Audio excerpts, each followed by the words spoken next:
Bonsoir à tous. Si nous sommes venus ce matin, c'est pour témoigner par notre présence de l'admiration, de l'amour et aussi de la reconnaissance que nous éprouvons pour l'homme exceptionnel, l'homme engagé, l'homme de conviction que fut Maître Gérard Gourgue. Et en sa qualité de digne fils de la patrie, cet hommage va débuter par l'hymne national. Je vous prie de vous mettre debout.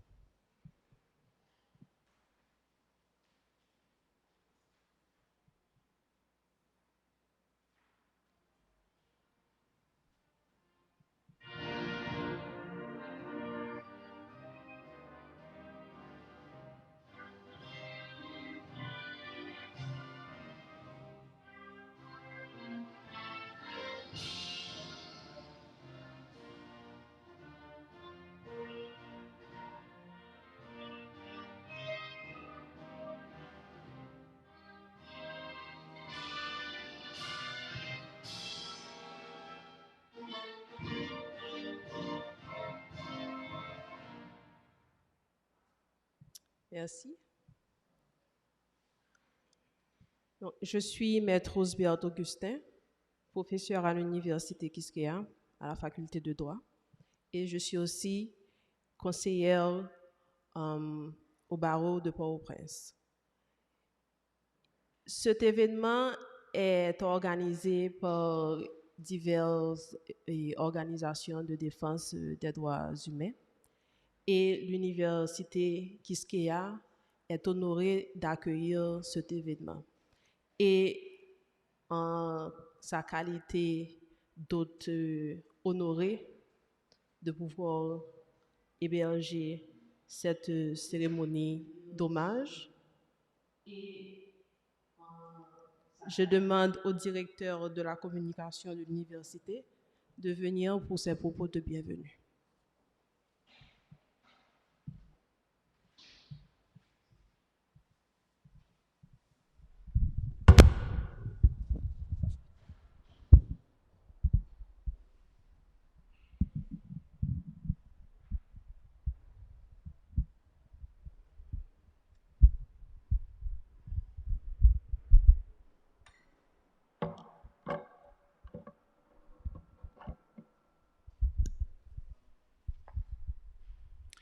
Monsieur le recteur, Monsieur Jacques-Édouard Alexis, ancien Premier ministre et cofondateur de l'Université Quisqueya, honorables invités, chers représentants des médias, chers étudiants, mesdames, messieurs, j'ai l'honneur de vous souhaiter la bienvenue au nom de l'Université Quisqueya pour cet hommage à Gérard Gourgue. C'est pour répondre à la demande des organisations haïtiennes de défense des droits humains que le recteur Jacky Lumarque a accepté de mettre à disposition ce lieu, le but étant de permettre l'évocation sensible, fidèle, honnête de l'action d'un grand homme. Par toutes celles et tous ceux qui, dans le secteur des droits humains et de la justice, se reconnaissent dans les valeurs et les principes que Maître Gourgue a défendus durant toute sa vie. En ces temps de grande inquiétude, d'insécurité, de violence et de misère, il est nécessaire de s'appuyer sur l'exemple d'êtres humains exceptionnels comme Gérard Gourgue, qui courageusement, sans relâche, ont su toujours dire non aux injustices, non aux pratiques totalitaires, non à la corruption, non au chaos. La jeunesse haïtienne aspire à connaître d'autres réalités. L'Université Quisqueya vous remercie de votre présence, à la fois personnelle et institutionnelle, et s'engage à faire connaître au cours des semaines à venir, sous les formes les plus appropriées, et notamment par les réseaux sociaux, les témoignages et les messages que vous allez à présent délivrer aux jeunes qui sont l'avenir du pays. Donc, au nom de la communauté universitaire, je vous remercie de votre initiative et de votre engagement.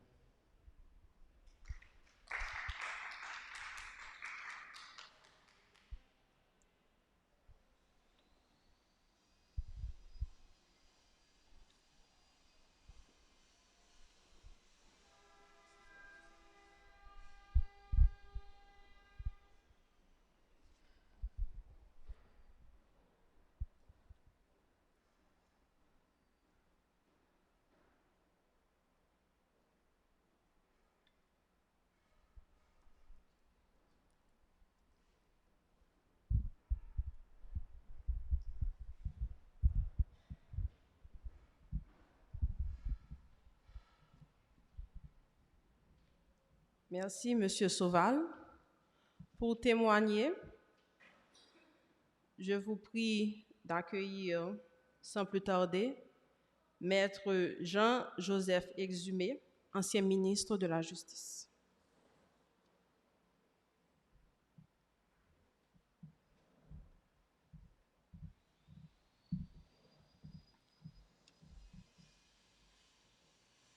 Mesdemoiselles, Mesdames, Messieurs, je suis tout à fait reconnaissant aux organisateurs de cette cérémonie d'hommage à Maître Gérard Gourgue de me donner l'occasion d'exprimer mes sentiments à celui que je considère comme un père intellectuel.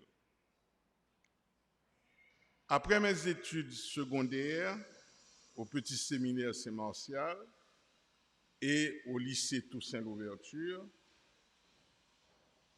rien ne me destinait à devenir avocat. J'avais été toujours attiré par la littérature et l'histoire, ce qui me porta d'ailleurs, tout à fait naturellement, je dirais, vers l'école normale supérieure, à la section des sciences humaines.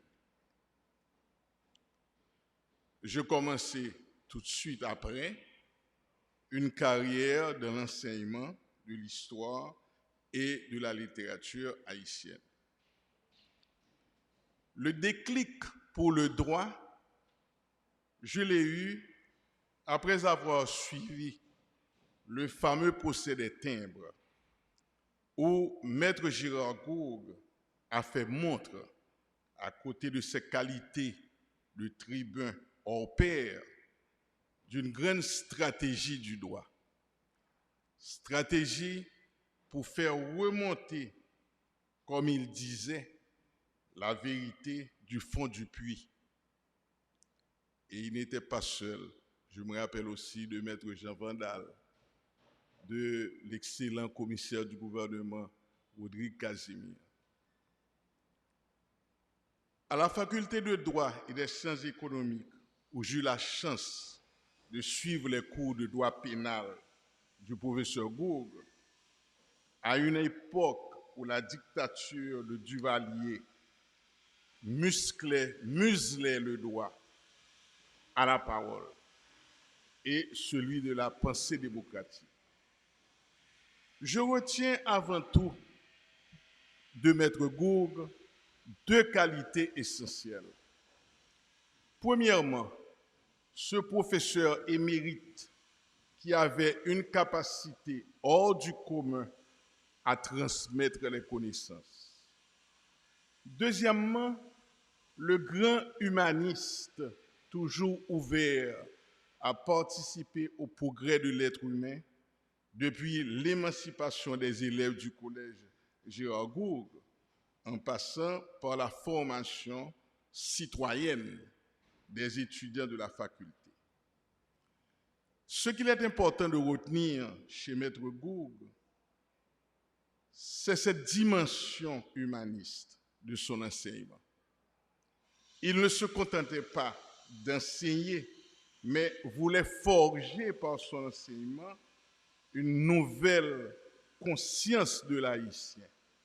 Seule condition, disait-il, pour un changement radical de notre société indigente à tous les points de vue. Et de plus, il y a le Gérard Gourgue, viscéralement attaché à la défense des droits fondamentaux du citoyen. Lorsqu'on assimile le professeur à l'homme politique, il ne faut surtout pas perdre de vue que la politique était pour lui faite de rectitude morale et était en réalité un moyen pour que l'Haïtien retrouve sa dignité. C'est dans cet esprit qu'il créa en 1978 la Ligue haïtienne des droits humains afin de dénoncer les exactions des Macoutes et défendre les libertés publiques. Je crois donc fermement que Maître Gourgue n'a jamais été, dans le sens traditionnel du terme, un homme politique. Ce n'est pas par hasard, mais à cause de son charisme et de son courage à lutter contre la dictature qu'il fut appelé pour faire partie de la junte civilo-militaire après le 7 février 1986. Mais comme une preuve évidente de cet engagement de citoyen et non d'homme politique, il ne resta au CNG que l'espace d'un mois.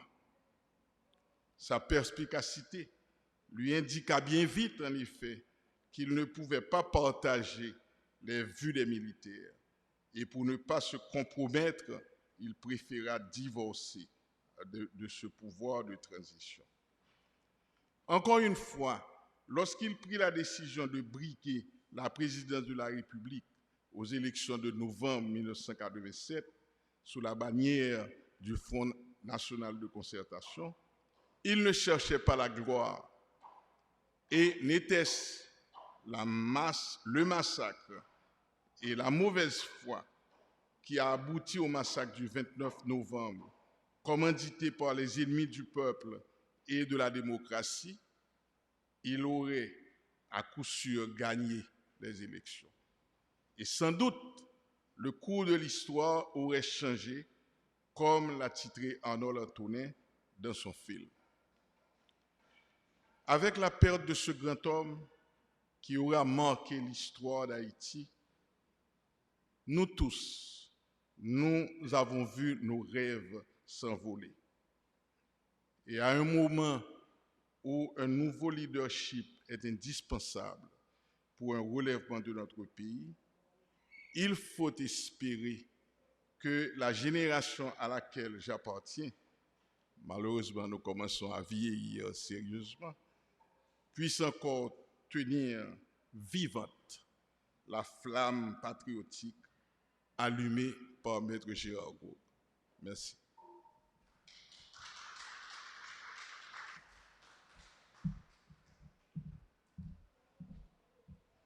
Merci, Maître Exumé, pour ces propos qui ont campé l'homme inspirant que fut Maître Gourgue.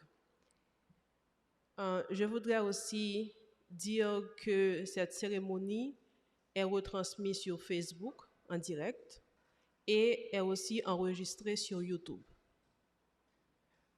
Maintenant, je passe la parole à Maître Gervais Charles, ancien bâtonnier de l'Ordre des avocats.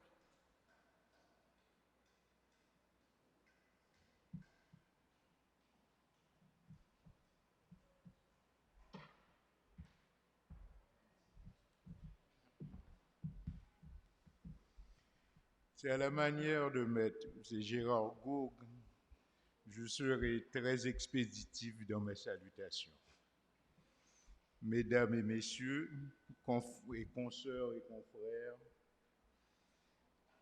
c'est un véritable honneur d'être ici ce matin pour cet hommage à Maître Gourgue, surtout que l'invitation vient d'un collectif des droits de l'homme.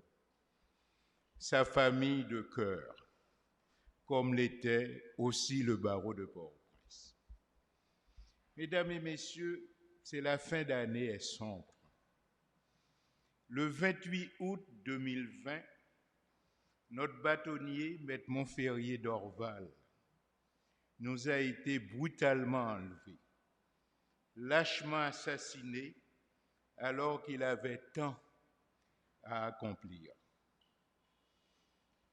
De retour des funérailles du poète et musicien, c'est Raoul Guillaume, qui a tant accompli au cours d'une longue vie que nous aurions souhaité plus longue. La nouvelle me surprit, mais Gérard Gourgue, ce n'était plus. Deux personnalités éminentes qui ont beaucoup apporté au pays sont partis. Sur le chemin pour le dernier salut, c'est à Raoul Guillaume, si j'avais dit à ceux qui m'accompagnaient, il y aura foule ou très peu d'assistants. La deuxième alternative était la vraie.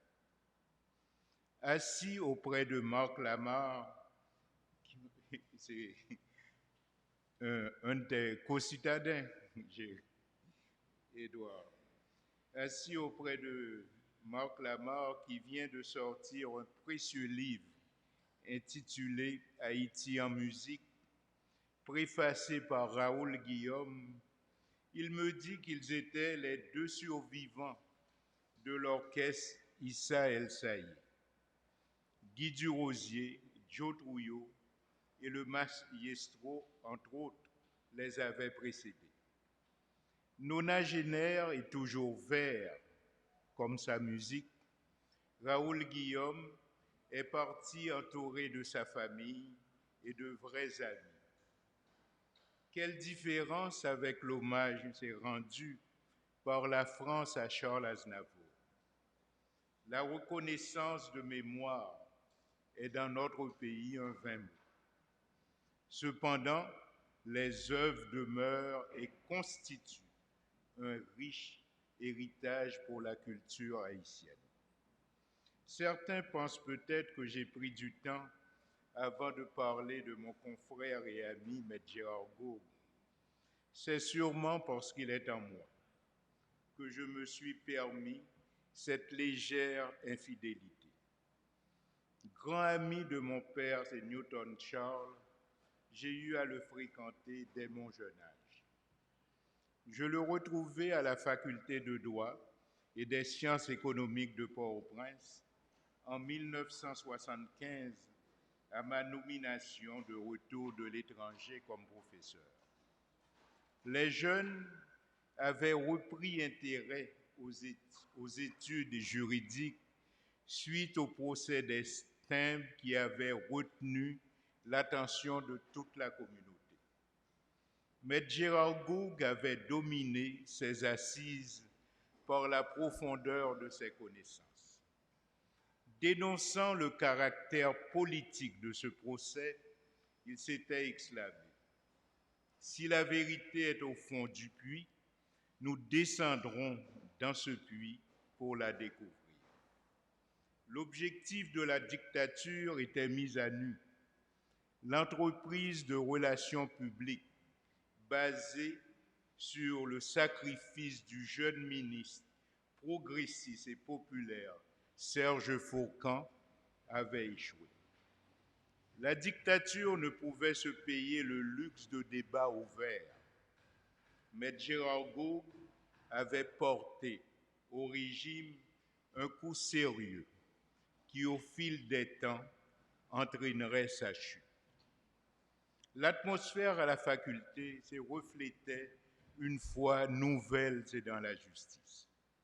Les chefs de file étaient alors M. Gérard Gourgue qui enseignait le droit pénal et M. Grégoire Eugène qui enseignait le droit civil.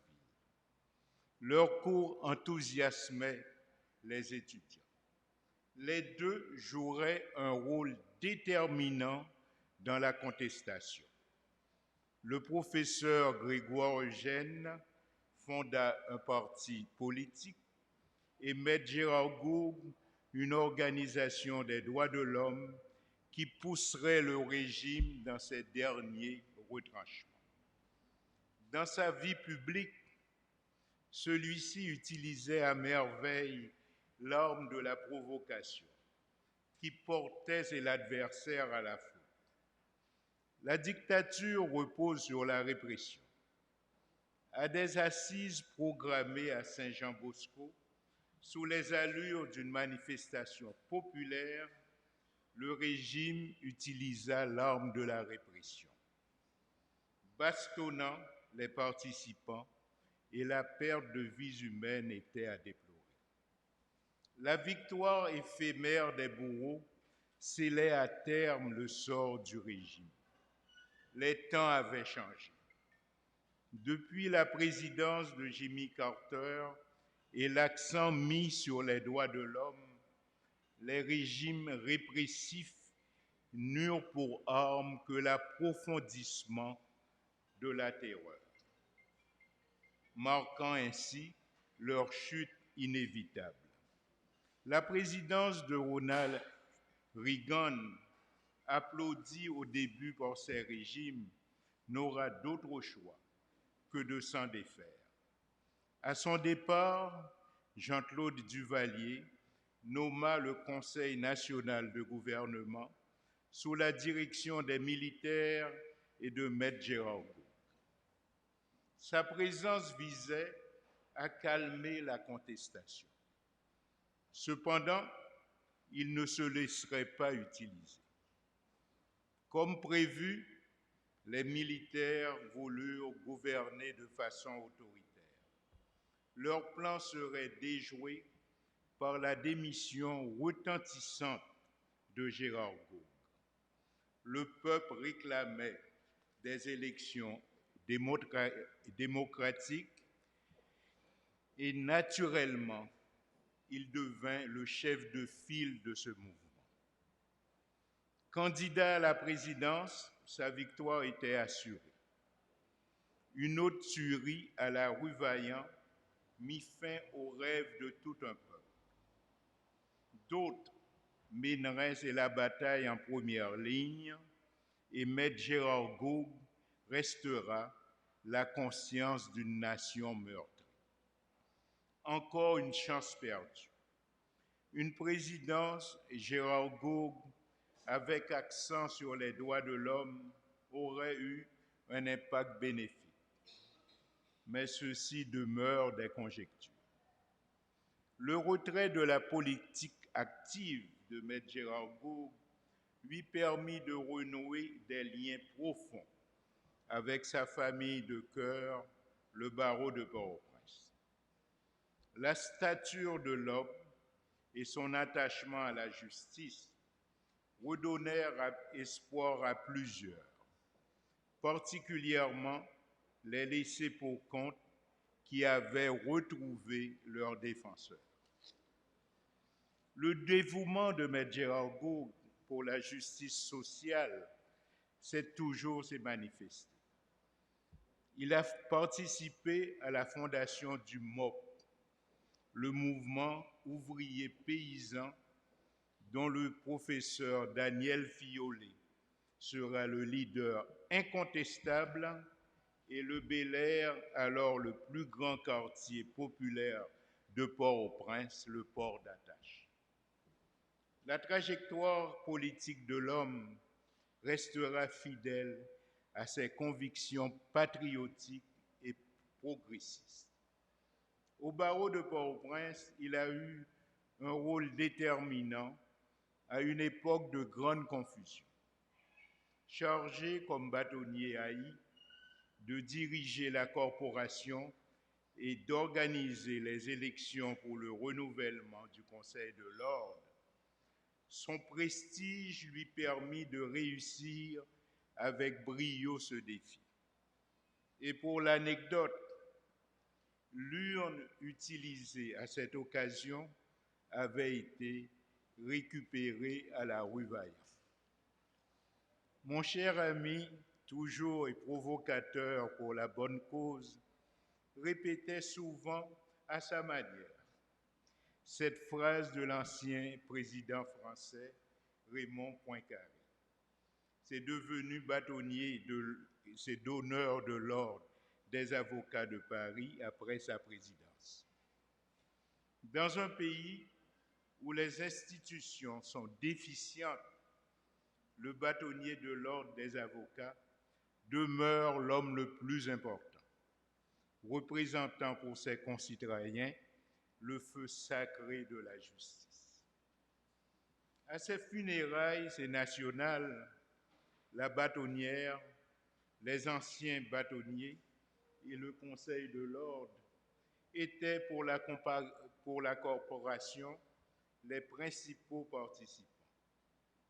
Les jeunes ne voulurent pas pactiser avec le pouvoir à cette cérémonie après l'assassinat de Maître Montferrier d'Orval.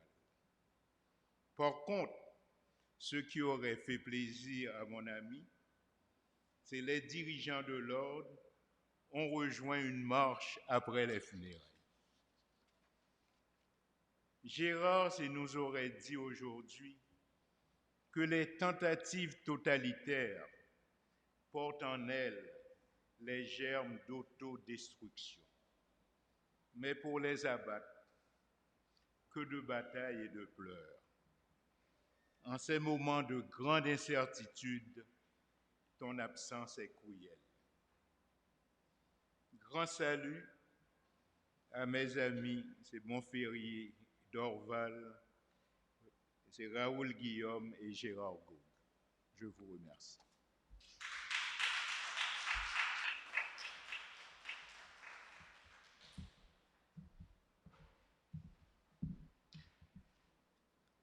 Merci beaucoup, Monsieur le bâtonnier Charles.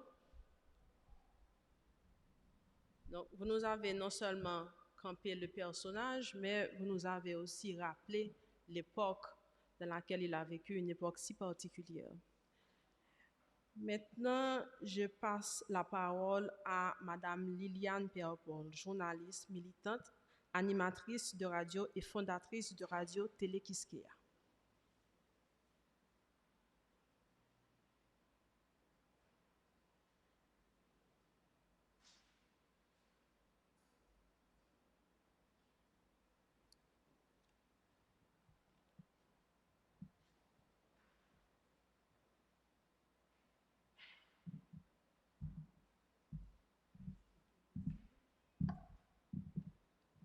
Bonjour, merci de m'avoir invité. Je remercie d'abord le collectif d'avoir pensé à moi pour témoigner, un témoignage personnel, puisqu'il y a eu tellement de choses qui ont été dites depuis la disparition de Maître Gérard Gougue, l'homme aux multiples dimensions qui a marqué son passage sur cette terre d'Haïti, l'un des plus grands et des rares hommes vraiment qui méritent et qu'on prolonge la conversation sur son accomplissement dans notre pays.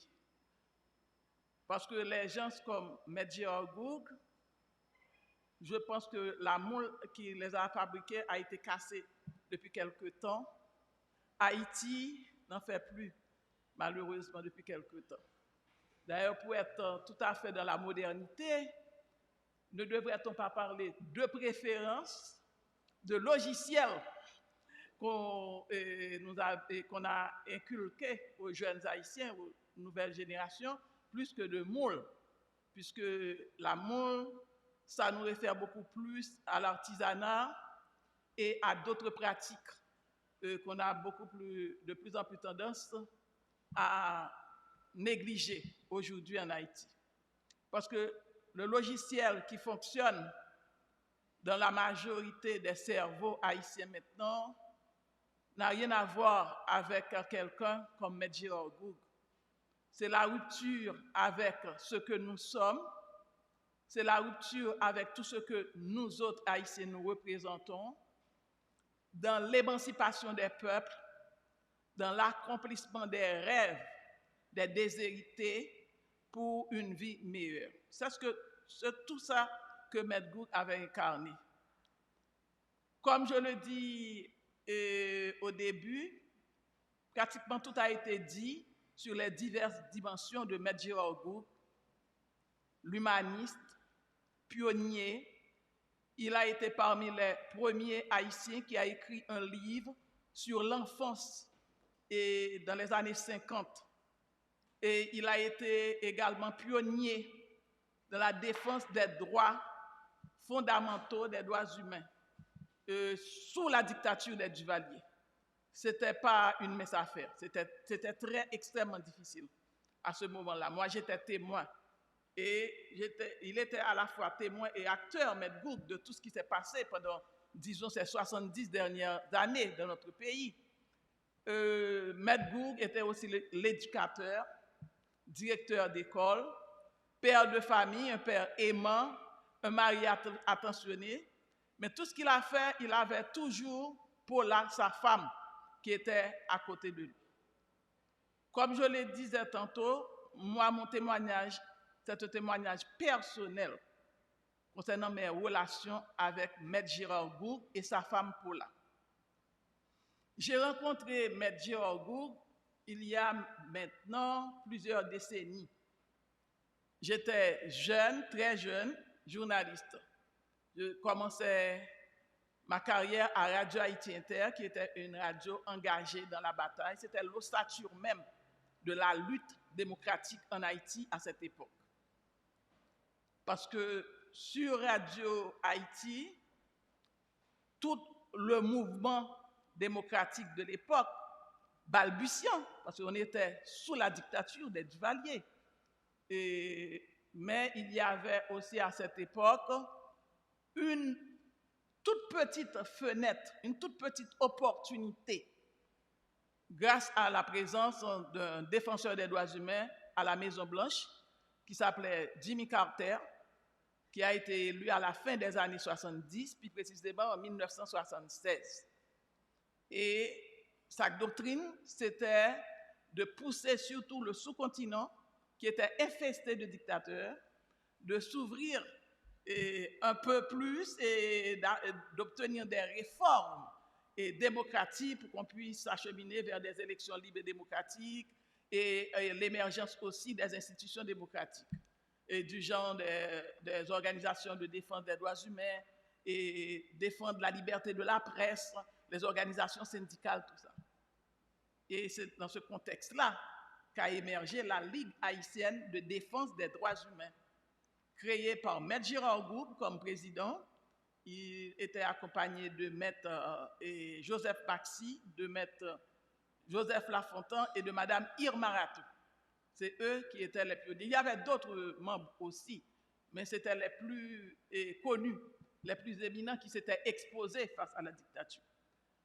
Donc, pour faire ce travail, Maître Gourd avait absolument besoin d'une radio comme Radio Haïti, parce que Radio Haïti était engagée dans la lutte pour la défense des droits humains et pour la lutte de l'émancipation du peuple haïtien. Mais tout allait s'arrêter rapidement dès que Carter avait perdu les élections. Et ça n'a duré que 4 ans finalement, et cette tentative d'ouverture. Et nous autres, on a essayé de pousser un peu plus loin, mais on n'est pas arrivé jusqu'au bout. Mais la Ligue des droits humains a été créée 1 an avant Carter, c'était en 1978. Mais elle a amplement profité de cette conjoncture. Et comme tout le monde le sait, peut-être la nouvelle génération ne le sait pas, il y a un problème de transmission et de valeur.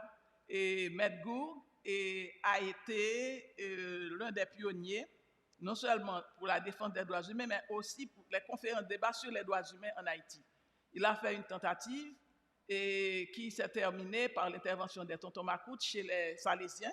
C'était le 9 novembre 1979, 1 an avant le crash total du mouvement démocratique, quand Duvalier a mis fin à cette expérience.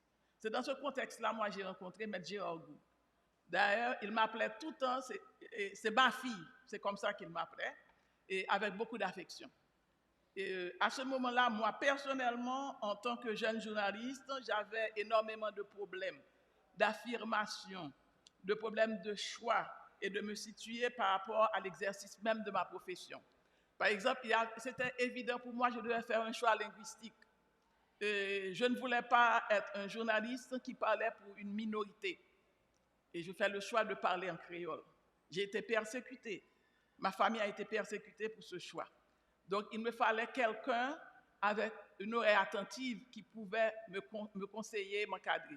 Chaque fois, j'allais chez Maître Gourd. Et c'est Maître Gourd qui m'encadrait. Il m'encourageait à parler créole. Il a dit, tu dois continuer dans cette voie, il ne faut pas abandonner parce que le peuple haïtien a soif de savoir. Et c'est lui qui m'avait mis cette image à la tête en me disant, imagine-toi, si tu donnes une information sur ce qui se passe, par exemple, derrière le lycée Pétion, là où les gens allaient, il y avait une fontaine publique, les gens allaient prendre de l'eau régulièrement. Il y avait toujours des bagarres parce qu'il n'y avait pas suffisamment d'eau pour tout le monde. Il a dit, tu t'imagines si tu donnes quelque chose sur le manque d'eau qu'il y a à Port-au-Prince et ce point d'eau-là où chaque jour, tout près du Bel-Air, les gens se réunissent et se bagarrent pour obtenir de l'eau. Tu penses que si tu donnes ça en français, ça ne va pas déranger le régime. Mais si tu donnes ça en créole, c'est tout le peuple qui sera informé et du nord au sud, de l'est à l'ouest. Quand tu vas donner cette information, les gens du Cap vont se voir dans cette même information. Ça a été fondamental pour moi dans mon choix linguistique de travailler en créole.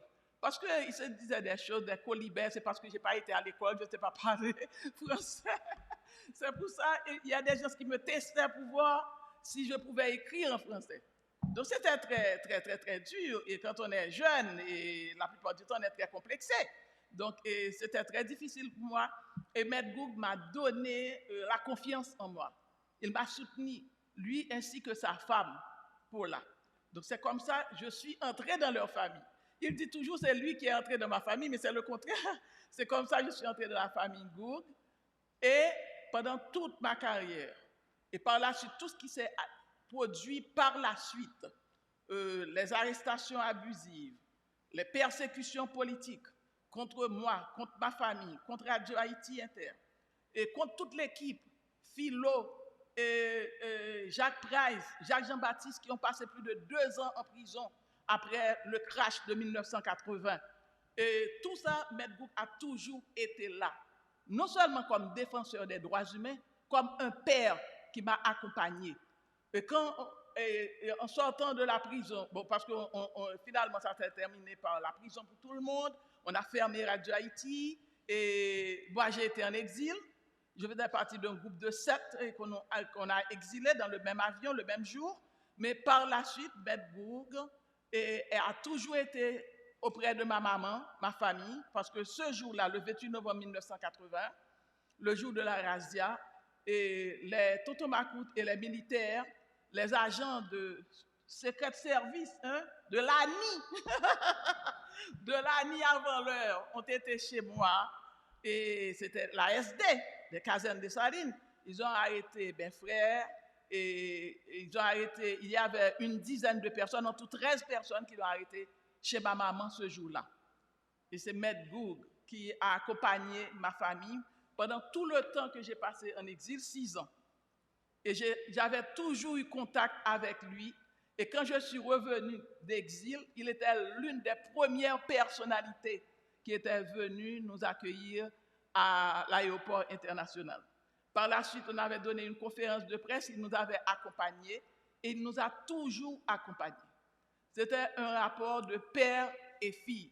C'est pour ça qu'il m'appelait ma fille. Moi, je ne l'appelais pas mon père, mais j'ai toujours su qu'il était mon père spirituel. Parce qu'il m'avait toujours soutenu, il avait toujours soutenu ma famille. Donc, c'est cet homme-là qu'on ne pleure pas.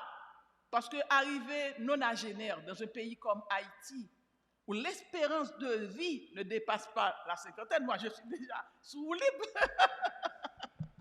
Donc c'est extraordinaire, il fait partie des robustes, comme dit la Bible, parce que c'est les robustes qui arrivent jusqu'à 80 ans, comme ma mère maintenant qui a 92 ans. Et en dépit de tout ce qu'elle a vécu, et elle est encore là. Et Maître Goug l'appréciait beaucoup, l'aimait beaucoup. Il célébrait sa beauté, il disait toujours que ma mère était une belle femme.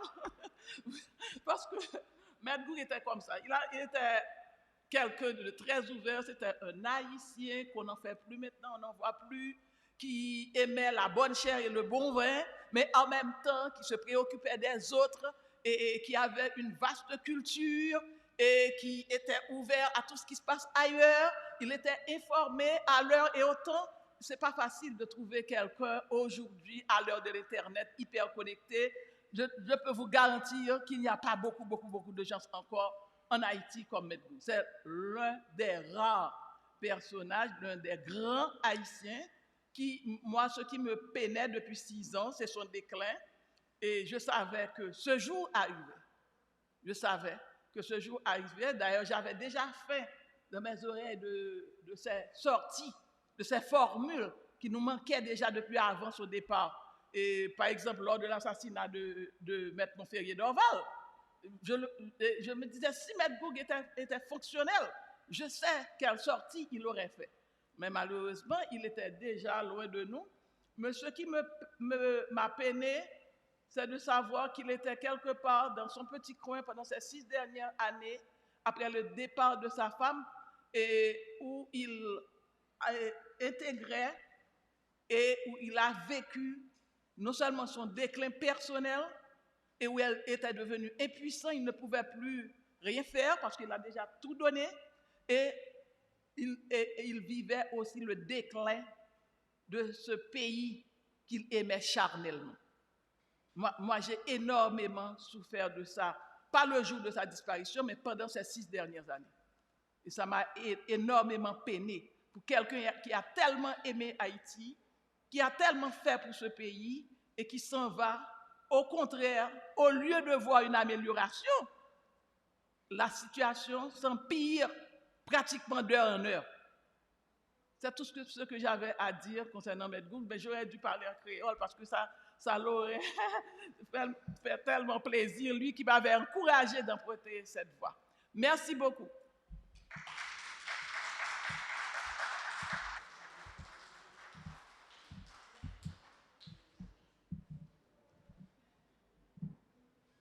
Merci, Madame Pierre-Paul. Merci pour ce témoignage personnel et émouvant. Et merci d'avoir bien voulu partager avec nous votre expérience, votre relation filiale avec Maître Gourgue.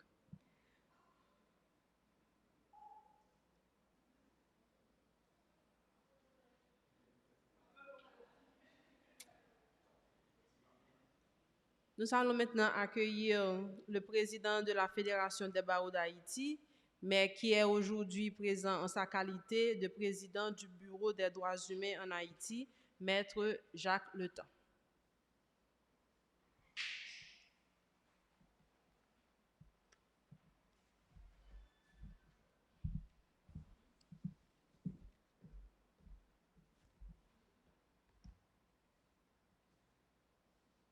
Mesdames et messieurs,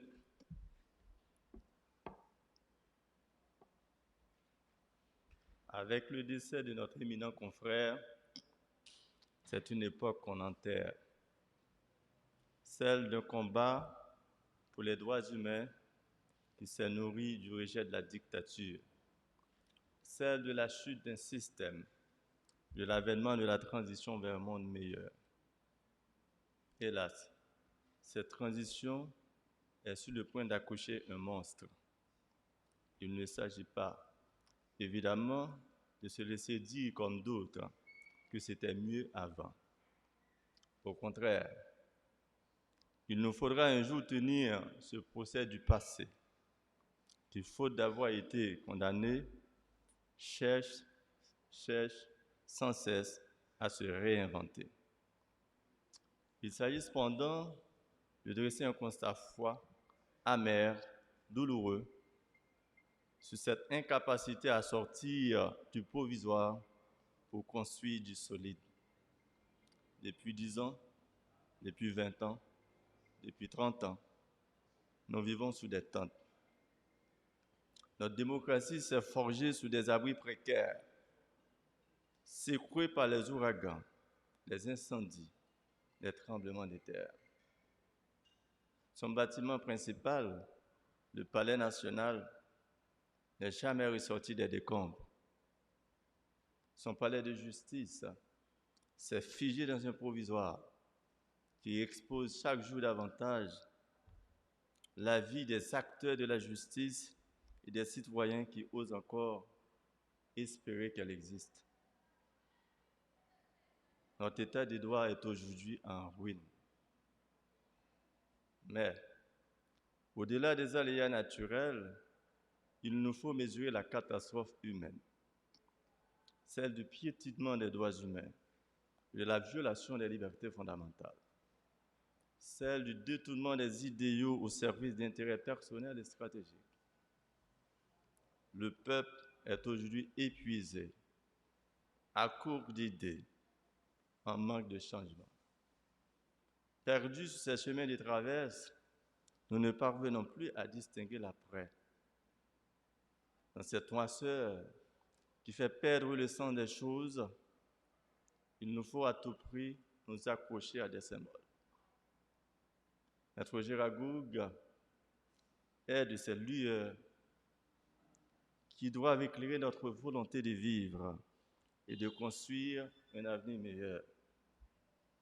C'est notre rôle à nous tous, toutes, avocats, avocates et militants des droits humains, de remettre au cœur de la lutte la défense des principes, la défense des règles intangibles qui doivent nous guider et contraindre ceux qui voudraient s'en affranchir. Mais Gérard Gourgue a consacré sa vie à cette quête. Il n'a pas eu la chance au soir de ses jours de récolter les fruits des graines qu'il a si longtemps semées. Mais il nous a transmis en héritage cet amour pour les droits et le juste. Le plus beau cadeau que nous puissions lui offrir en hommage est de poursuivre son œuvre pour le renforcement de l'état des droits. Maître Gourgue, allez en paix. Racine va continuer le travail là. Merci beaucoup.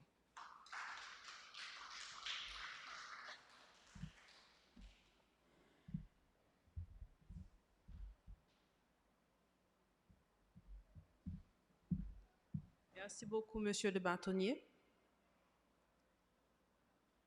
Nous allons accueillir maintenant le révérend Père Jean Hansen de la Conférence épiscopale Justice et Paix.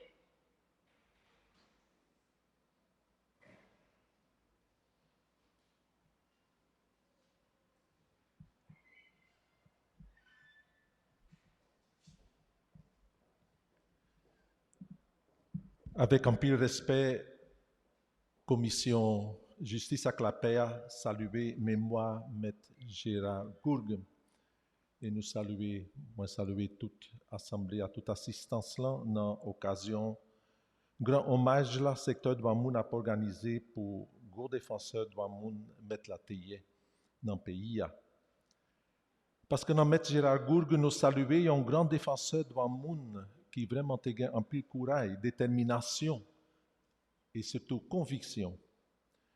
Un défenseur de Wamoun conséquent. Et puis c'est ça l'altérité, même dans le moment où il était accepté l'autre fonction dans l'État avec dans la politique pays. Respect pour dignité avec Wamoun, c'est ça qui t'a guidé. C'était boussole.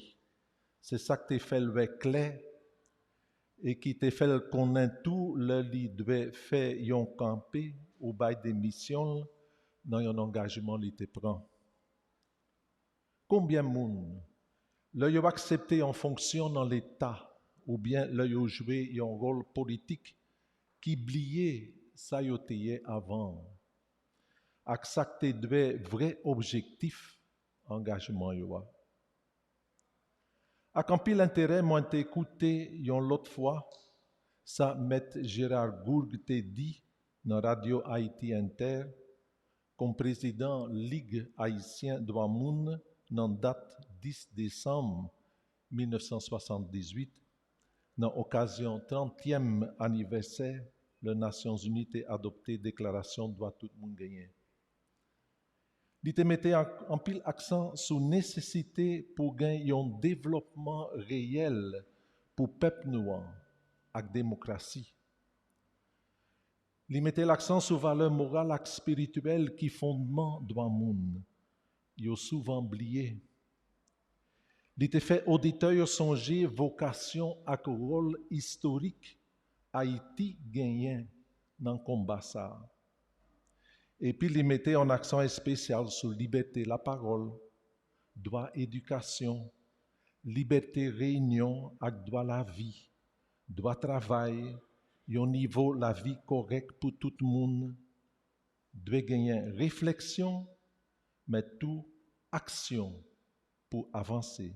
C'est comme ça, il était parlé dans Datsa. Et 9 novembre 1979, l'année après, anniversaire 30 l'année déclaration de Mouna, mettre la télé présenter Ligue haïtien de Mouna devant grand public là, caïpé salésien yo.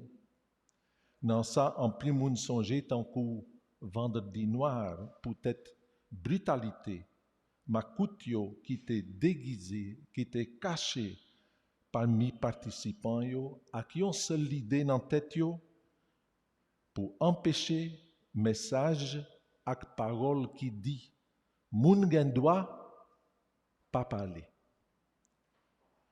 Action M. Gérard Gourgue te vin renforcer ak force. Un mouvement qui était en main prend forme timidement dans le pays. Déjà, plusieurs interventions ont fait allusion à ça. Parce que parole de moun, c'était une parole critique qui t'a demandé changement dans un pays qui était trouvé en bas dictature. Dernièrement, moi, j'ai fouillé ancien numéro journal Bonne Nouvelle pour comprendre l'histoire à contexte, commencement commission justice à la paix et l'île de mon pays, puis bien. Mais qui ça me joint? Depuis dans l'année 1972, dans ce journal-là, qui a gagné une belle diffusion à travers tout le pays, chaque mois, nous joignons une rubrique qui relaie Pinaise en Haïti, en bas signature Flytox ou bien Bégon. Côté, ils ont dénoncé diverses injustices population t'a subi dans le pays. A fait Baptiste, a fait taxe marché, toute qualité de problème avec papier terre, agence voyage qui t'a fait abus sous moun, taxe sous bête, chef section, abus kaiboko, injustice dans les affaires langue et latrier. Mais en même temps, tous nos joignent en pile bonne réflexion biblique sur justice dans le journal ça. Justice avec liberté, riche avec pauvre, la justice bon Dieu, respect droit moun, injustice avec souffrance, respect pour bien moun, menti, c'est injustice et latrier. Et dans l'année 1975, nous joignons une rubrique qui dit la loi protéger malheureux. Donc, dans l'optique, c'était, puis bien qu'on ait la loi, défendre la loi, ça capable une protection pour vous. Si avocat a fait travail, ça a une vérité. En bas signature commission justice avec la paix à même. Et différents articles pour faire tes livres honneur respect. Ils ont imprimé 2 fois. En total, ils ont mis 25 000 copies d'ailleurs. Honneur respect, c'est un commentaire lié à un petit exemple sous Déclaration universelle droit moun gagné. Et livre a été aidé en pile moun l'ouvrier à travers tout le pays, dans le milieu paysan, juste dans le tiracoin pays. Et si tu as un paquet d'intérêt pour te livre là dans le pays, c'est parce qu'en pile moun, à groupe moun, t'es soif justice, et puis yo t'es servi avec tes livres là pour qu'on doit à devoir yo pi bien.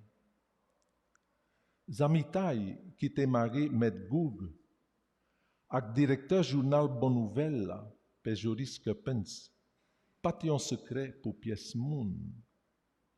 C'est d'ailleurs dans bouche Joris Köppens moi-même t'ai apprendre et fait connaissance Maître Gérard Gourgue. Quelques autres défenseurs de moun à l'époque ça, pour l'Église en tout cas, c'était Jacques Mésidor, Jean-Claude Lespinasse, Joseph Claessens, etc. Pas un peu moun qui te quoi. Combat doit moun t'apprend tout temps à tout j'ai force pour quelque droit qui paraît tout simple. entrer dans la mentalité et pratique. Tout le monde, et surtout dans la pratique, dans la nouvelle pratique, l'État doit embrasser. Mais Gérard Gourg t'a suivre ce qui passe dans le pays, dans le domaine de l'amour, à pile attention. Et ça m'a été témoin plusieurs fois. Présence li dans plusieurs occasions, activités fait nous ça. Dernière fois, moi rencontré mettre là, ça fait plus que 6 ans. Comme bon professeur et éducateur, il t'a dit, m'a suivre. Moi entendez toute bagaille. Pas décourager, continuer. Je crois que c'est le même message là pour nous tous aujourd'hui. Bataille pour respect moun en pays d'Haïti, capable prendre temps, parce que l'y touché en pile réalité qui bien racinée, qui trop bien racinée dans la vie société, dans la mentalité, dans la charpente société même, dans l'éducation, dans les gens fait, dans les coutumes, dans l'habitude. Même répéter et me camber parole ça, pas décourager, continuer. Merci.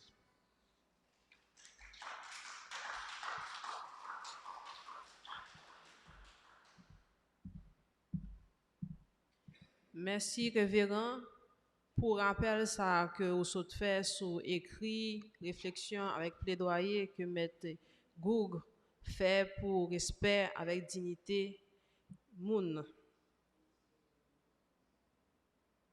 Nous allons maintenant demander à M. Édouard Poultre de nous rejoindre. M. Poultre est le directeur exécutif d'Ensemble contre la corruption.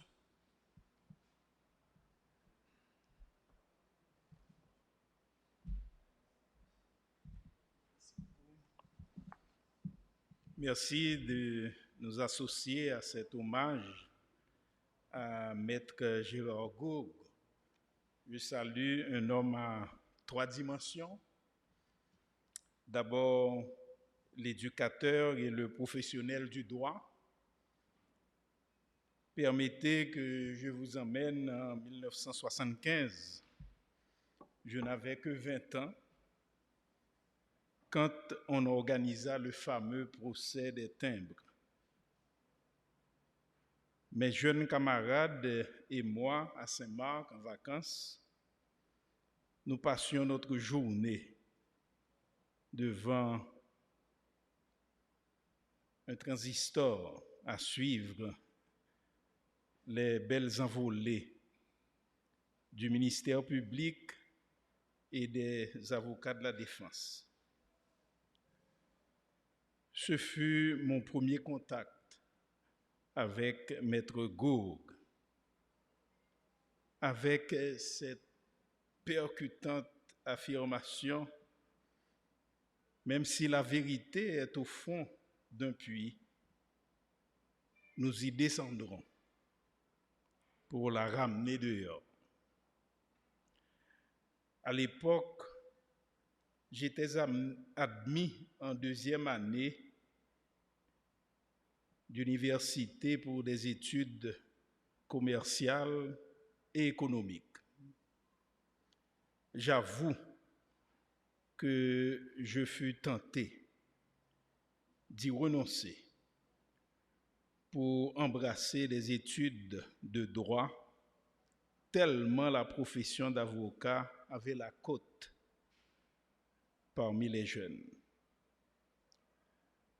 Maître Gourg avait jeté une lumière sur cette profession pour tous les jeunes de ma génération.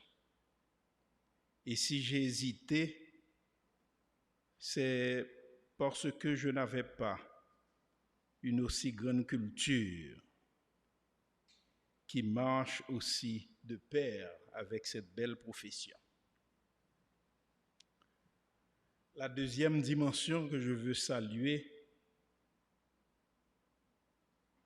c'est le défenseur pionnier des droits humains, des droits de la personne humaine. Je veux saluer le courage de Maître Gourgue, qui a profité de la politique de défense des droits humains promue par le président Carter aux États-Unis pour créer la Ligue haïtienne des droits humains. Cette décision se révéla un coup de maître contre la dictature.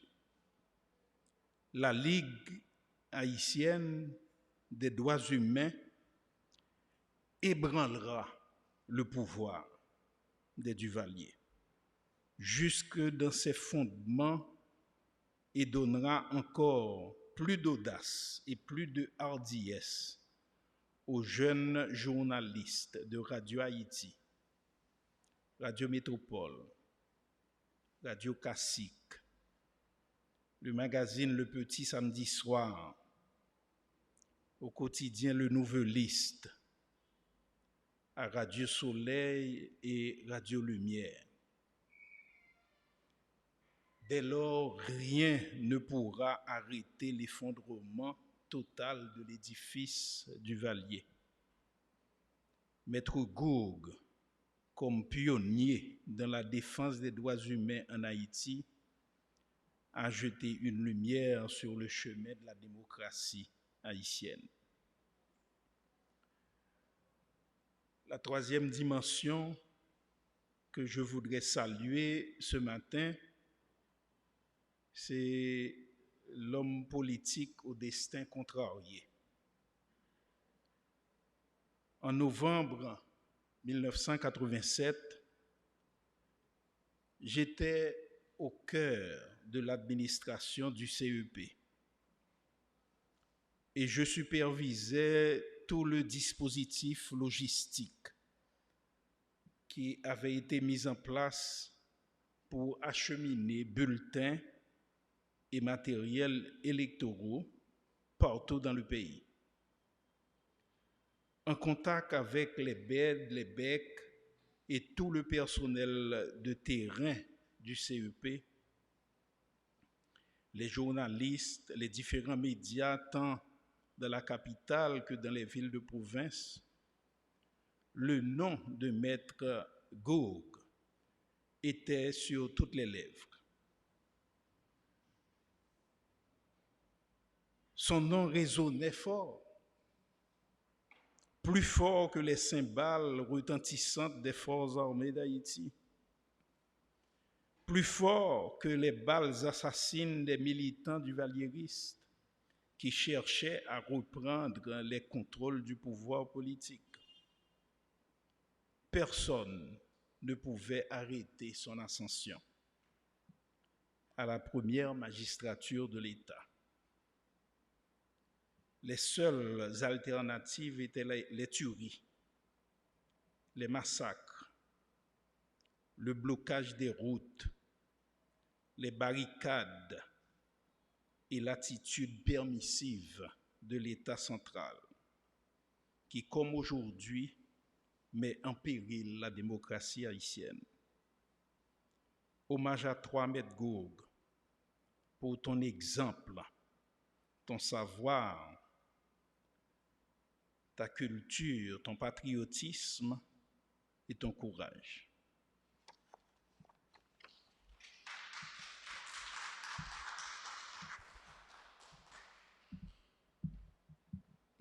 Merci, Maître Poultre, alors Monsieur Poultre, de nous avoir décrit le courage de Maître Gourgue, qui, comme nous le savons, fut un pionnier en matière de militance pour les droits humains. Maintenant, j'appelle Monsieur Alermi Pervillus, de la plateforme des organisations haïtiennes de défense des droits humains.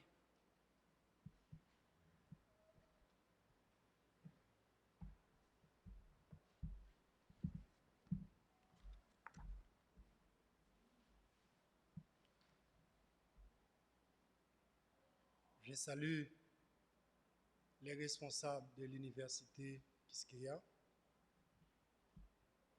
le président de la Fédération des barreaux d'Haïti, M. Jacques Létang,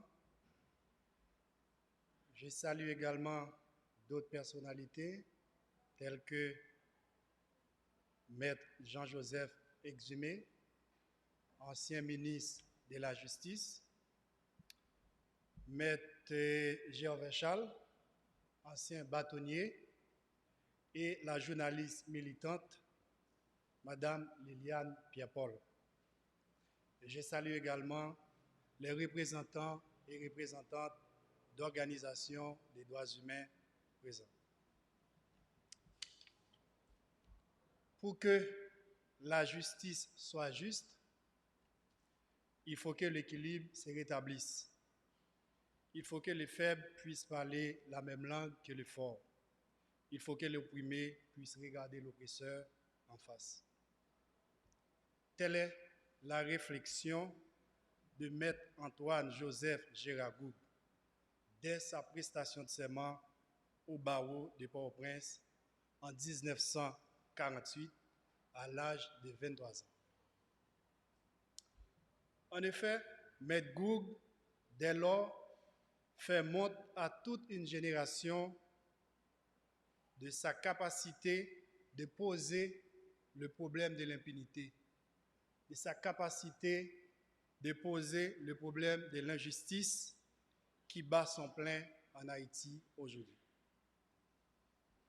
Cette déclaration constitue la toile de fond de sa vision, de son engagement et de sa conception de la société. Elle s'inscrit pleinement dans la lutte qu'il menait durant toute sa vie pour un équilibre social basé sur la justice et le bien-être collectif.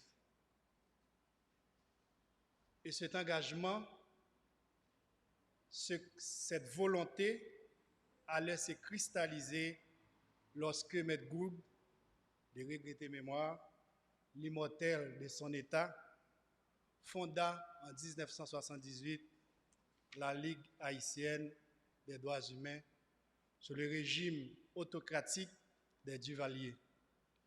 Et la Ligue haïtienne marque l'origine de l'affirmation du mouvement des droits humains en Haïti. Donc, Maître Goub est un défenseur des droits humains, un défenseur de la justice, un militant qui est attaché à la justice, qui est attaché à la justice sociale et qui dénonce l'impunité qui représente aujourd'hui un cancer pour l'avancement des droits humains en Haïti. Maître Goub provient dans toute sa splendeur à affronter le tyran et du même coup jette les bases pour une lutte sincère contre les répressions systématiques du pouvoir sanguinaire des Duvalier. Toutes les générations succédantes s'inspirent de la bravoure de ces grands hommes. D'ailleurs, cette confiance a permis aux pionniers des défenseurs des droits humains de réunir une pléiade d'organisations de la société civile et des organisations sociopolitiques connues sous le nom de Fonds de concertation. Et ce fonds, étant une plateforme politique, allait lui faciliter une meilleure représentation dans les élections du 29 novembre 1987. Malheureusement, cette expérience politique a laissé noyer dans le sang. Et on voyait en lui l'alternative à l'époque. Et malheureusement, cette expérience a laissé noyer. Si bien que on se demande aujourd'hui si Maître Goub avait été élu, peut-être on aurait une autre situation. Donc, en conclusion, c'est ce personnage, ces défenseurs des droits humains, ces défenseurs de la justice, qui a rendu l'âme le 4 décembre 2020, après avoir célébré son 95e anniversaire. Je salue, au nom de la POHDH, la mémoire de ce grand homme, de cet immortel Gérard Gourgue. Toutefois, je tiens à souligner que sa mort survient dans un contexte sociopolitique où la démocratie et les droits humains sont menacés en Haïti, dans un contexte où l'impunité bat son plein, dans un contexte où les libertés publiques se réduisent, dans un contexte où on assiste à un pouvoir qui manifestement veut réinstaurer la dictature en Haïti. Et c'est pour cela que j'invite les organisations des droits humains, les acteurs de la société civile, soucieux de la démocratie et de la question des droits humains, à s'organiser, à se renforcer pour défendre les acquis démocratiques face aux velléités dictatoriales du régime PHTK. Si en 1978, Gourgue avait créé la Ligue haïtienne pour défendre les droits humains face à la dictature des Duvalier, aujourd'hui, nous avons la responsabilité de nous rejoindre, de nous mettre ensemble, de nous renforcer pour défendre les acquis démocratiques face au régime PHTK qui menace les droits humains, qui menace la démocratie. Donc, au nom de toute la POHDH, je salue la mémoire de ces grands hommes et m'a dit en créole, mais Gourgue pas mourir, et comme l'était dit, fait mes 25, nous croyons aujourd'hui, nous devons bataille avec le climat terrestre qui est établi dans le pays, pour nous faire mes vannes côté la vie banalisée plus que jamais dans le pays. Merci.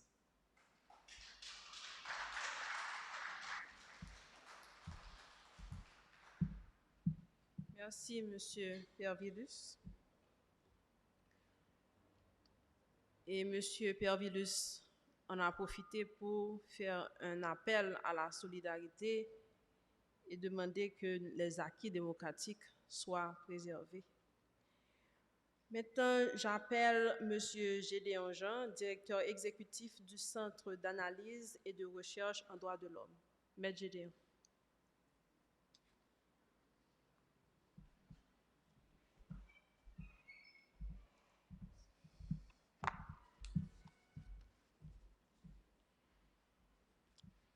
Madame, Monsieur, bonjour. Je suis très honoré de pouvoir prendre la parole ce matin en cette circonstance-là où l'on rend hommage à Maître Gérard Gourgue. Mais c'est aussi un moment de tristesse puisque la mort, c'est quelque chose que l'on accepte très difficilement. Concernant ma prise de parole de ce matin, je peux difficilement ajouter davantage au sujet de Maître Gérard Gourgue, vu que ceux qui ont pris la parole avant moi ont mieux connu Maître Gérard Gourgue. Et je pense par exemple à Madame Pierre-Paul, qui l'a côtoyé directement. Je pense également à Monsieur Arnold Antonet, qui a réalisé ce film, L'homme par qui le cours de l'histoire aurait pu changer. Donc ce sont des gens qui ont côtoyé directement Maître Gourgue.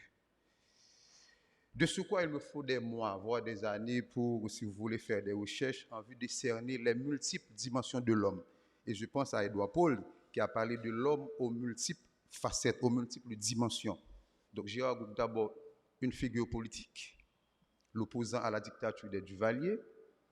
Gérard Gourgue, un citoyen engagé. Gérard Gourgue, une figure du monde académique, donc professeur de droit pénal, éminent professeur de droit pénal. Mais ce fut aussi une figure de la communauté de la Bazoche, grand avocat.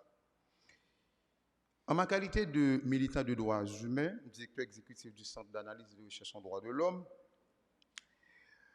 je suis plus intéressé au pionnier de la cause des droits humains qui fut Gérard Gourgue, l'homme qui a fondé la Ligue haïtienne des droits de l'homme en pleine dictature. Et je crois que c'est cet aspect qui nous intéresse surtout en tant que défenseurs des droits humains. homme courageux et militant. Il a su exploiter le repositionnement des États-Unis avec la présence, l'accession à la présidence de Jimmy Carter, donc qui prônait les droits humains, les droits de l'homme, les droits de la personne humaine comme, je dirais, élément pivot de la démocratie. Et comme vous savez, il y a une corrélation étroite entre la démocratie et les droits humains. Oui, parce que les droits humains sont garantis dans une société démocratique. Tout en reconnaissant le caractère interdépendant de toutes les dimensions de l'homme de M. Georg Goog, le Centre d'analyse et de recherche en droits de l'homme compte poursuivre une série de réflexions sur les travaux réalisés par M. Georg Goog, travaux qui permettraient, si vous voulez, de faire avancer la cause des droits humains. Car comme je dis toujours, la cause des droits humains, c'est aussi une cause académique. Comment contribuer à, si vous voulez, cet édifice, les droits humains. Donc je pense que ces travaux pourront largement aider tout ce que nous faisons comme rapport pour dénoncer les violations systématiques des droits humains, ce que nous faisons à longueur de journée. En 2020, plus de 34 ans après le départ des Duvalier, une dictature s'installe progressivement en Haïti. Et déjà en mai 2017, au niveau du Centre d'analyse et de recherche en droits de l'homme, nous avons produit un rapport sur les 100 premiers jours de la présidence de Jovenel Moïse. Et nous avons conclu que c'était vraiment un régime qui allait nous emmener vers la dictature. Comme je le dis toujours, la dictature a un début. Dès qu'un gouvernement contourne les institutions, dès qu'un gouvernement ne respecte pas la loi, dès qu'un gouvernement ou une administration essaye, si vous voulez, de vassaliser les institutions, déjà, c'est le début d'une dictature. Car une fois prêté serment, le président Jovenel Moïse a écrit à l'ONU pour lui signifier son refus ou le refus de son administration au mécanisme de l'expert indépendant sur la situation des droits humains en Haïti. Et comme vous savez, l'expert permet en temps utile d'avoir des informations concrètes sur l'évolution des droits humains au-delà des mécanismes tels que le système onusien, si vous voulez, le système interaméricain, etc. Donc, en conséquence, aujourd'hui, Haïti n'a pas un expert indépendant sur la situation des droits humains en Haïti qui pourrait, en temps utile, informer le Conseil des droits de l'homme, qui est un organe important pour, si vous voulez, la cause des droits humains. Le 12 décembre 2020, après la réalisation de la marche pour la vie, pour dénoncer les violations systématiques des droits humains aujourd'hui en Haïti, la coopération internationale, à travers les chefs d'État et de gouvernement, a exprimé son inquiétude face à un exécutif s'érigeant en un seigneur dans sa seigneurie. Aujourd'hui, l'administration Jovenel Moïse, c'est comme, le président Jovenel Moïse, c'est comme un seigneur dans sa seigneurie. Donc, il se confond avec le pouvoir législatif, le pouvoir judiciaire, bref, un président qui fait tout, qui dirige en fonction de ses sentiments, en fonction de sa passion. Donc, je pense particulièrement au militant M. Georg Goog par rapport à la dimension de ses engagements. Il dirait certainement, arrêtons les violations systématiques des droits humains. Arrêtons le kidnapping, arrêtons la dictature.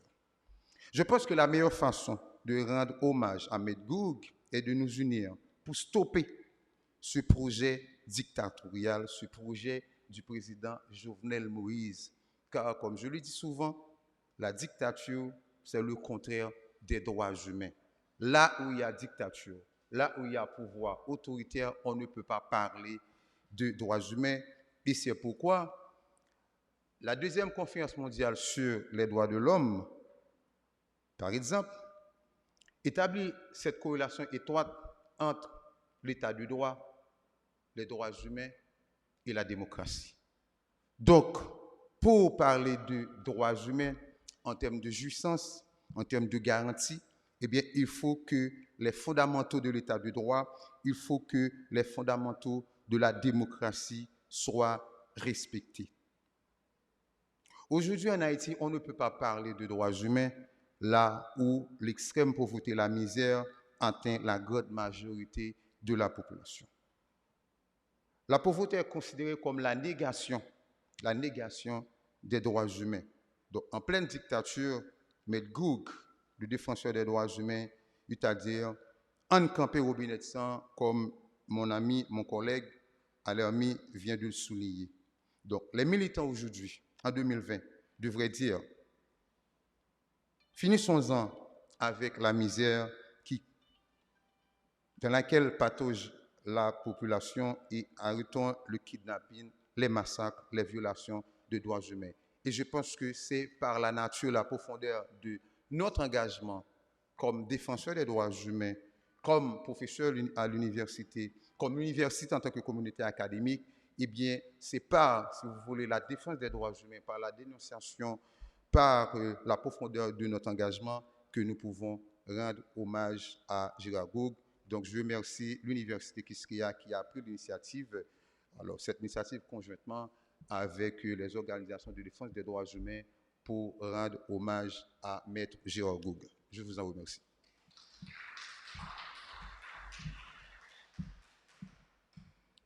Merci, Maître Gédéon. Voilà, nous avons une nouvelle mise en garde contre l'instauration d'une dictature et aussi une mise en garde par rapport au recul de l'état de droit. Maintenant, nous allons accueillir Madame Marie-Rosie Auguste du Sénat, responsable de programme pour Réseau national de défense des droits de l'homme.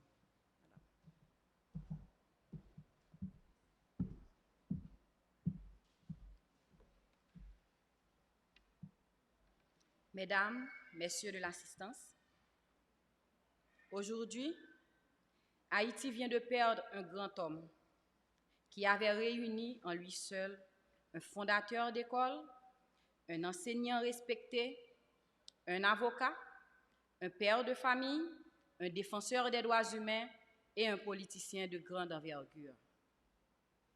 Maître Antoine-Joseph Gérard Goug est parti le 4 décembre 2020, en laissant son empreinte sur plusieurs générations auxquelles il a enseigné qu'il était obligatoire de combiner l'esprit critique, le savoir, la lutte pour le respect des droits humains et le monitoring des actions politiques et gouvernementales. Péremptoire dans ses déclarations, il nous a aussi appris que la conviction devait être au centre de toutes actions humaines, car, disait-il, s'il est pardonnable de se tromper de bonne foi, il est tout à fait inacceptable de ne pas être convaincu d'avoir fait le bon choix, d'avoir posé la bonne action. Cependant, nous pleurons un éducateur, fondateur d'une institution scolaire, qui a lui-même pleuré l'assassinat ahurissant d'un couple d'éducateurs fondateurs d'écoles comme lui. Nous pleurons aussi cet éducateur qui a déploré l'établissement peu à peu en Haïti d'un système éducatif oublieux des enfants nécessiteux, dont les enfants des rues. Nous pleurons un enseignant à l'université qui n'a pas vu le respect et la réalisation des droits à l'éducation et à la formation pour tous et toutes, mais qui a assisté à l'émergence d'une université excluant les jeunes de plus en plus nombreux qui n'y ont pas accès.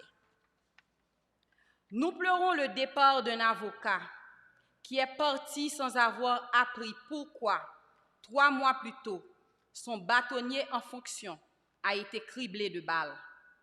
Nous pleurons le départ d'un père très attaché à ses filles, auxquelles il faisait souvent référence d'ailleurs, qui n'a pourtant pas vu la proscription de toutes les formes de discrimination à l'égard des filles et des femmes dans le pays, mais qui a assisté ces dernières années à l'utilisation systématique des corps des femmes haïtiennes comme armes par des gangs armés et à la perpétration de viols collectifs à l'encontre de femmes en âge avancé vivant dans les quartiers défavorisés.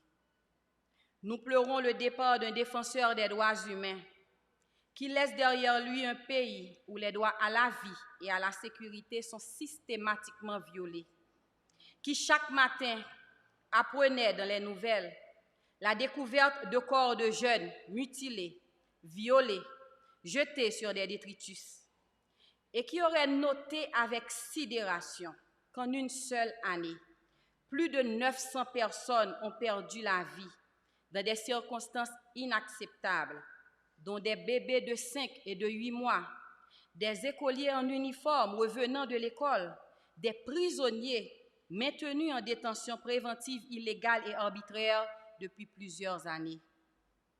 Nous pleurons ce défenseur des droits humains acharné qui s'est battu contre la dictature des Duvalier, mais qui a assisté avant son départ à la promulgation en série de différents textes de loi, amenuisant les droits fondamentaux et mettant en péril les libertés individuelles du peuple haïtien, droits et libertés qui ont été l'objet de tant de luttes auxquelles il avait pris part. Nous pleurons le départ de cet homme politique qui a été très affecté par le massacre de la ruelle Vaillant le 29 novembre 1987, où une vingtaine d'électeurs ont été assassinés, mais qui, au cours de ces 3 dernières années, a assisté à pas moins de 10 massacres d'État et attaques armées perpétrés contre les populations les plus pauvres du pays, faisant plus de 343 morts, 98 disparus et plus de 251 orphelins et orphelines. Nous pleurons ce politicien qui avait des rêves pour son pays, mais qui n'a pas vu s'ériger comme il le souhaitait cet état de droit respectueux des lois et des principes démocratiques, basé non sur le culte de la personnalité d'un président, mais sur le respect des revendications d'un peuple assoiffé de justice sociale et surtout sur la séparation effective des 3 pouvoirs considérés sur un même pied d'égalité. Plus que tout, nous pleurons le départ d'un grand homme qui a assisté au cours de ces derniers jours sur cette terre d'Haïti qu'il a tant aimée à la dégradation générale de la situation des droits humains et à la perpétration de cas inédits de violations jamais enregistrés en Haïti depuis 1986. Maître Antoine Joseph Gérard Gourgue, nous qui avons été vos élèves, vos étudiants et étudiantes, vos collaborateurs et collaboratrices, vos confrères et consoeurs au barreau de Port-au-Prince, nous qui sommes aujourd'hui défenseurs des droits humains, nous vous promettons qu'aucun prédateur des droits humains, qu'aucun dictateur ne pourra saper les bases de cet espoir d'une société égalitaire, inclusive, non discriminatoire que vous nous avez inculqué. Nous nous engageons solennellement à continuer à nous battre pour les idéaux que vous avez partagés avec nous et dans lesquels nous nous reconnaissons. Et pour avoir appris avec vous que tout citoyen, toute citoyenne a l'obligation de se muer en défenseur toutes les fois que les droits humains sont violés, nous vous garantissons que nous nous acharnerons jusqu'à faire comprendre aux autorités actuelles que vous avez fait école. Merci.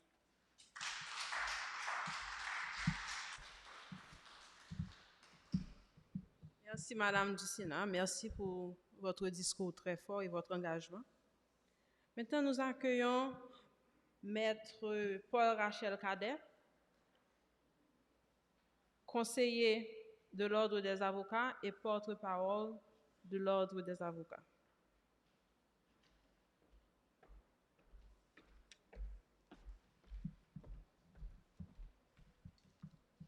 Messieurs, Mesdames les organisateurs de cette rencontre, distingués invités, comme l'a dit la présentatrice, ma collègue, je suis le porte-parole du Conseil de l'Ordre. Et contrairement à ce que je vis depuis la mort de Maître Gourgue, je me dis, est-ce que je peux remplir ce rôle puisque je préconisais un mutisme. Je préconisais une grève de la parole à ma sortie de l'église Christ-Roi, où l'on donnait les derniers adieux de Maître Gourgue. Mais qu'est-ce qui m'a inspiré ce mutisme? J'étais en train de réfléchir en voyant défiler les orateurs et de dire, mais si je pouvais donner vie à la parole, je l'encouragerais à se mettre de travers dans le gosier de ceux-là qui parlent, mais contre la parole.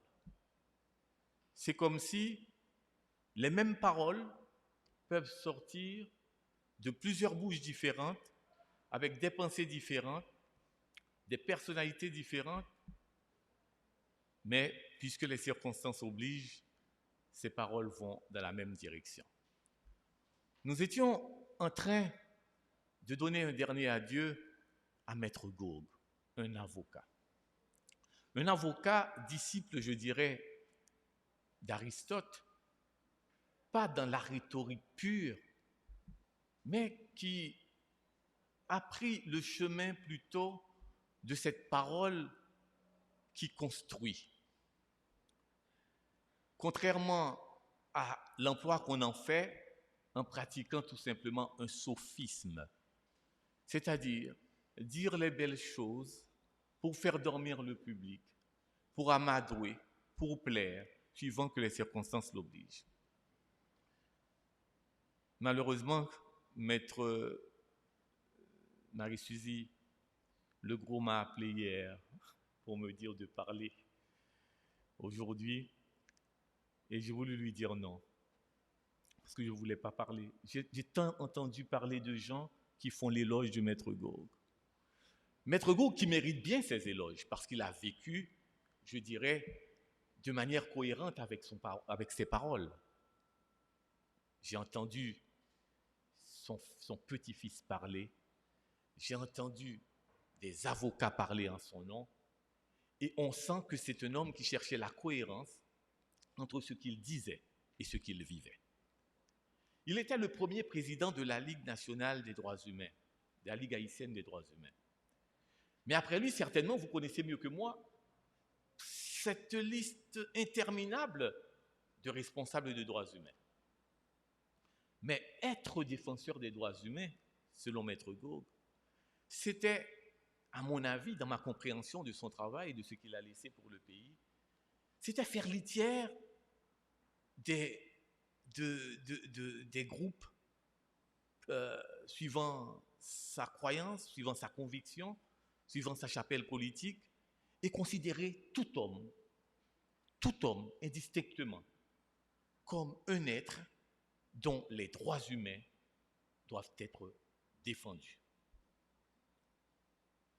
La différence pour nous aujourd'hui, c'est que dépendant de ma chapelle politique, je défends celui avec qui je m'associe, celui qui s'identifie à mon discours.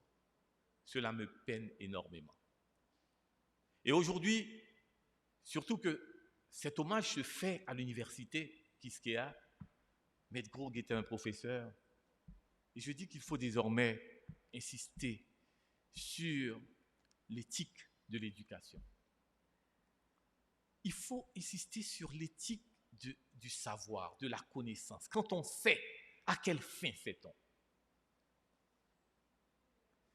Sait-on à une fin constructrice ou à une fin de s'élever par rapport au taux de connaissances qu'on a acquis dans ces études et qu'à partir de ces connaissances, on a le droit de dire à l'autre de se taire parce que ce qu'il dit n'est pas aussi beau que ce que je dis.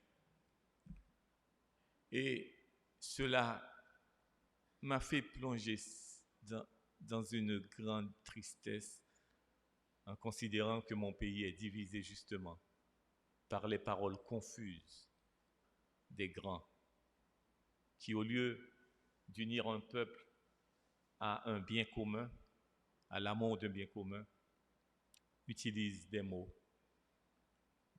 je dirais le plus souvent des discours creux, pour encourager le fanatisme et non pour créer l'unité et l'union d'un peuple. Maître Gourgue n'a pas vécu une vie sans un souci réel pour la postérité. Maître Gourgue pensait à la postérité. La fondation de son école en est une preuve. Maître Gourgue était toujours prêt à donner un conseil, surtout parmi nous avocats, un conseil qui tend au progrès de la société, mais par le service de ceux-là qui savent au profit de ceux-là qui sont dans le besoin. Le service de ceux-là qui possèdent au service de ceux-là qui sont dépourvus et qui n'ont rien. Aujourd'hui, je m'incline devant ce départ et je veux inviter particulièrement mes collègues, avocats, les éducateurs, à s'élever à la dimension de leurs tâches. Ce n'est pas tout de porter une toge, ce n'est pas tout d'être connu comme un grand avocat, un grand tribun, quand on sait qu'on est en train, par sa connaissance, de détruire un pays, par des prises de position tellement intéressées, de détruire un pays. Quand on sait qu'on supporte volontairement toute une hérésie politique, mais on est bien lotis, on est à côté des grands et on s'assure de décennies de bien-être parce que le grand peut assurer que mes enfants ne se trouvent plus dans un besoin économique parce que j'ai assuré leur avenir. Éducateurs, avocats, regardons aujourd'hui Haïti comme un bien commun. Orientons nos actions dans le sens de la vitalité de ce bien commun. Haïti est en guenille. Haïti est en péril. Nous en sommes responsables. Nous en sommes responsables. Et nous sommes encore en vie. C'est un malheur pour nous. Pourquoi? Parce que nous devons nous dire, qu'est-ce que nous allons laisser? Que diront les plus jeunes, les jeunes générations de l'œuvre que nous avons laissée?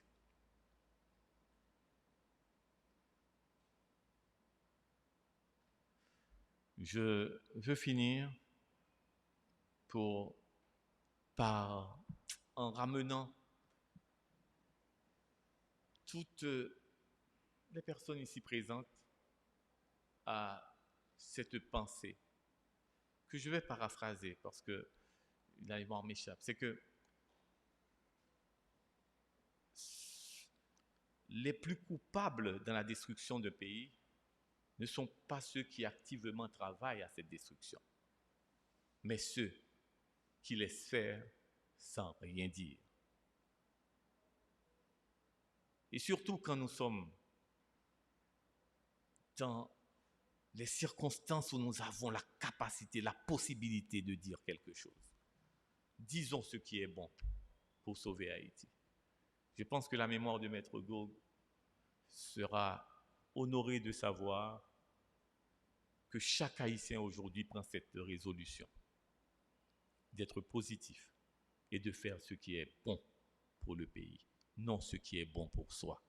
Si nous prenons chaque personne ici en particulier, on peut dire qu'il a une bonne idée d'une chose, même de la chose commune.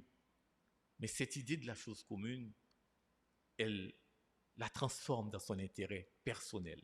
Et même quand cette personne le dit de sa bouche, l'intérêt personnel prime.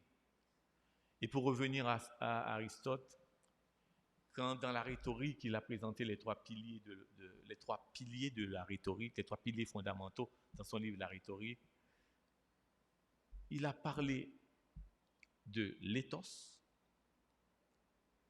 du logos et du pathos.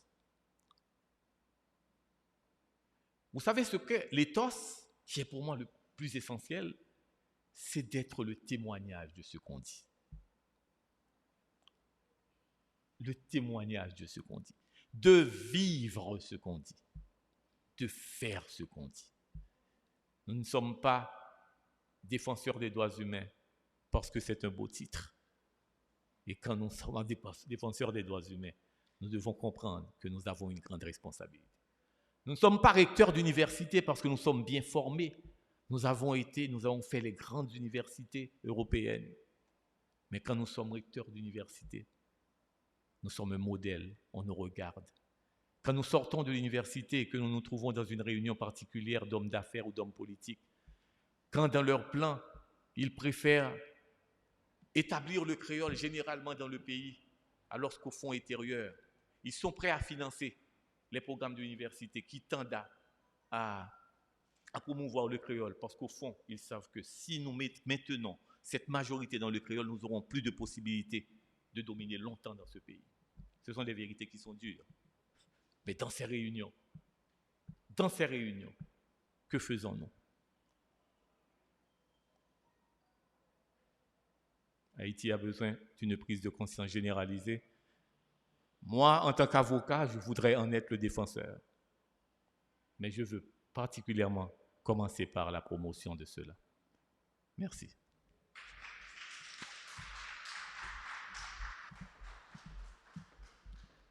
Merci, Maître Kader. Maître Kader qui nous a rappelé l'importance d'agir. Nous en sommes arrivés à la fin de cette cérémonie d'hommage. Nous avons eu divers témoignages très éloquents de Maître Joseph Exumé, ancien ministre de la Justice, de Maître Gervais Charles, ancien bâtonnier de l'Ordre des avocats de Port-au-Prince, de Liliane Pierre-Paul, journaliste, animatrice de radio et fondatrice de Radio-Télé Kiskeya, de Maître Jacques Letemps, président de la Fédération des barreaux d'Haïti et du Bureau des droits humains en Haïti, du révérend Père Jean Hansen, de la Conférence épiscopale Justice et Paix, de M. Édouard Poultre, directeur exécutif d'Ensemble contre la corruption, de M. Alermi Pervillus, de la plateforme des organisations haïtiennes de défense des droits humains, de M. Jean Gédéon, directeur exécutif du Centre d'analyse et de recherche en droits de l'homme, de Mme Marie-Rosie Auguste du Sénat, responsable de programme pour le Réseau national de défense des droits de l'homme, et enfin de Maître Paul Rachel Cadet, conseiller et porte-parole du Conseil de l'Ordre des avocats de Port-au-Prince. Donc, je vous remercie tous de votre présence et je demande à M. Sauval, directeur de la communication à Kiskeya, de venir clore cette cérémonie.